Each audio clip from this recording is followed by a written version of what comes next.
Unit 15, part 10. Okay, I finished off the rest of the proof here. The kid is no longer crying. So getting back to it. Say hi, August. Hi. Okay. Hi.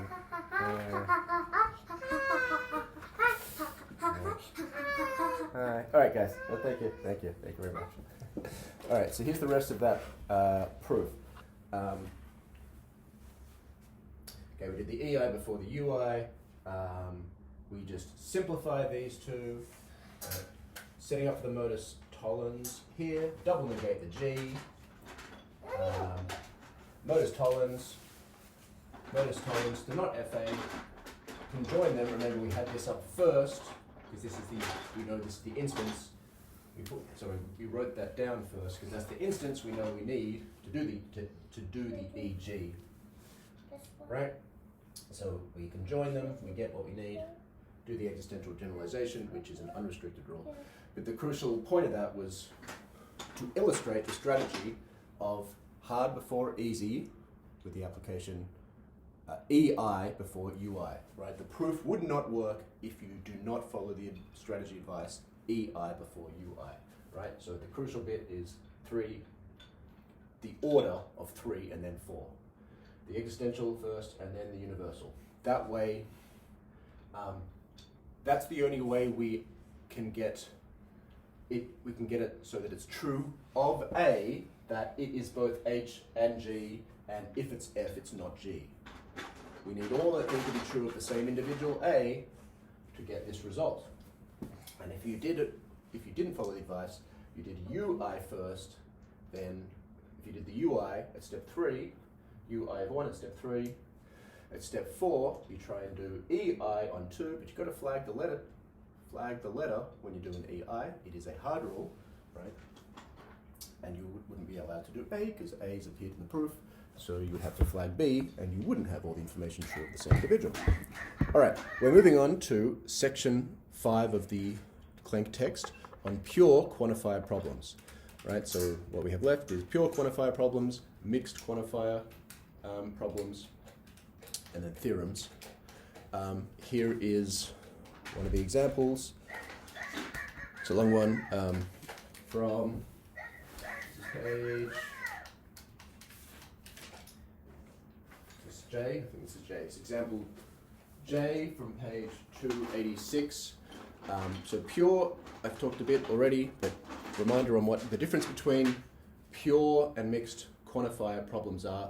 The pure ones are going to be the ones, and the advice for them is summarized on 288 in the pure problems section. Pure quantifier problems are where the formulas, the premises and conclusion, are all in quantifier form or one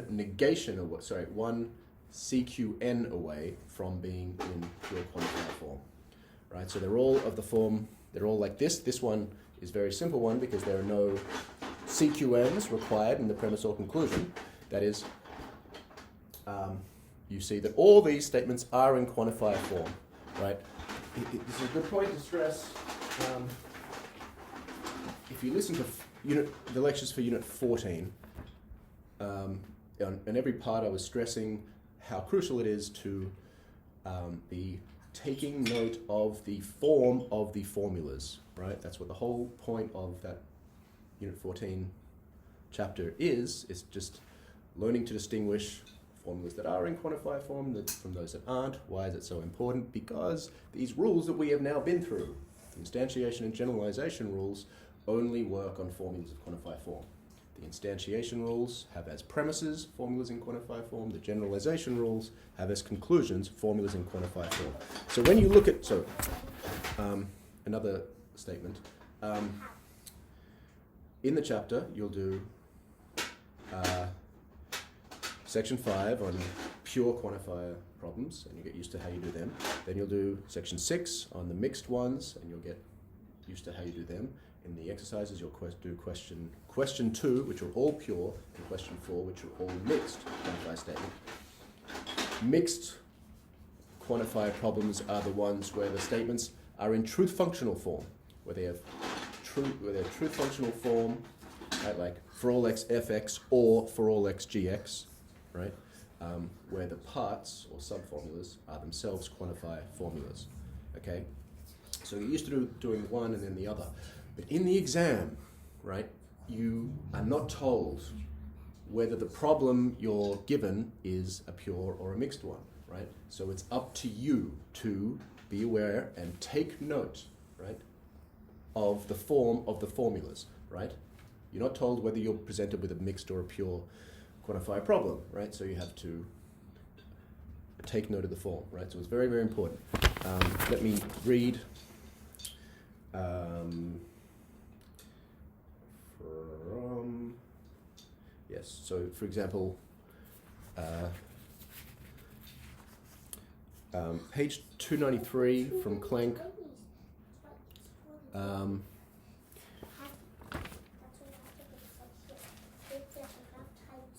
Right, this really comes, I'll read these now. These come in the, this comes in the section on theorems, but in many places throughout the text, Klenk is stressing, she's explaining why a certain move is required, right?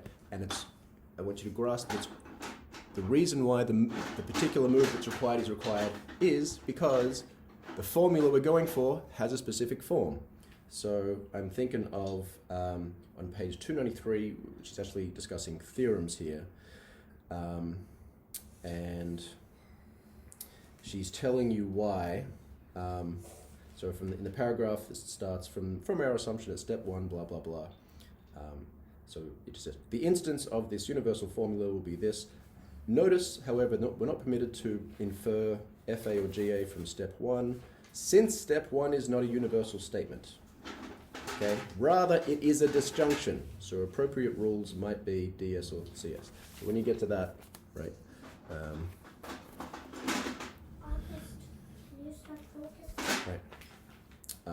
Notice that she's explaining that you can't do this thing because it's not of the right form, right?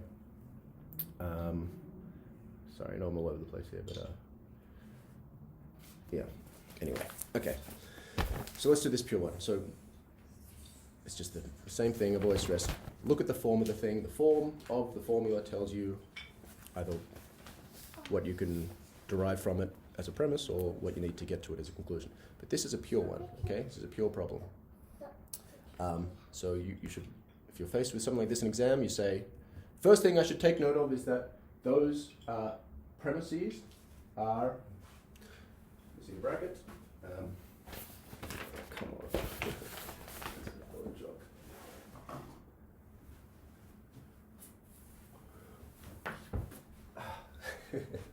on, okay, those are both universal statements. My conclusion is a what? What is it? It's a universal statement, right? It starts, right? It's in quantifier form because it starts with a quantifier, condition 2 for quantifier form. Scope of the initial quantifier goes all the way to the end. Right? You could have a conditional, right? It might start with a quantifier but be a conditional, in which case you would do something else, namely conditional proof. But because it's a quantifier statement, that tells you what rule to use, right? How am I going to get that? Okay, you've got two universal statements, you've got one universal conclusion. What rule allows you to derive universal statements? Universal generalization. What kind of rule is universal generalization? It's a hard rule. It's the hardest of the hard rules. I have to do what? Hard before easy.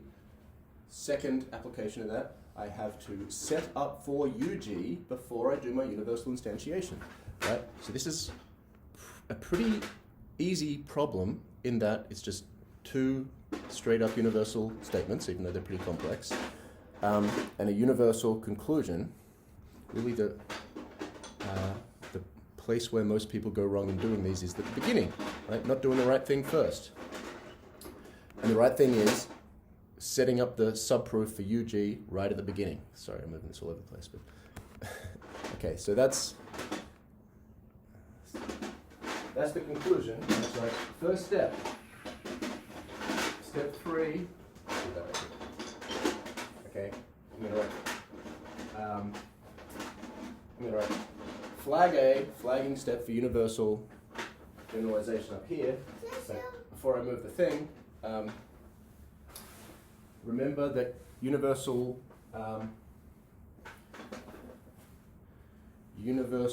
generalization is like conditional.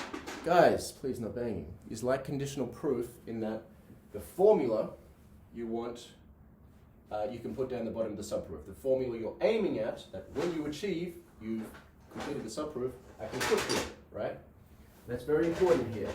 You wouldn't know what to do next. You wouldn't know how to proceed in this proof if you didn't write this down so that you know where you're going, right? Remain conclusion driven. This is a universal statement. I'm going to UG to this. Right, the last step's going to be UG.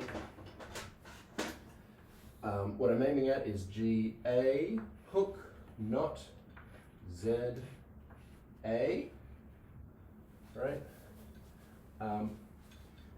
That's great, I know where I'm going. And I'm remaining conclusion driven, so I'm going to say, right, repeat your mantra to the next thing. What's the form of this thing? It's a conditional. How do I derive conditionals? Oh, you know what's a good way to derive conditionals?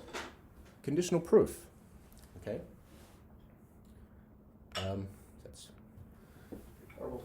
GA hook, not ZA. That's where I'm going, okay? And what do I write at the top? I write flag A, right? Flag A, flagging step for UG, okay?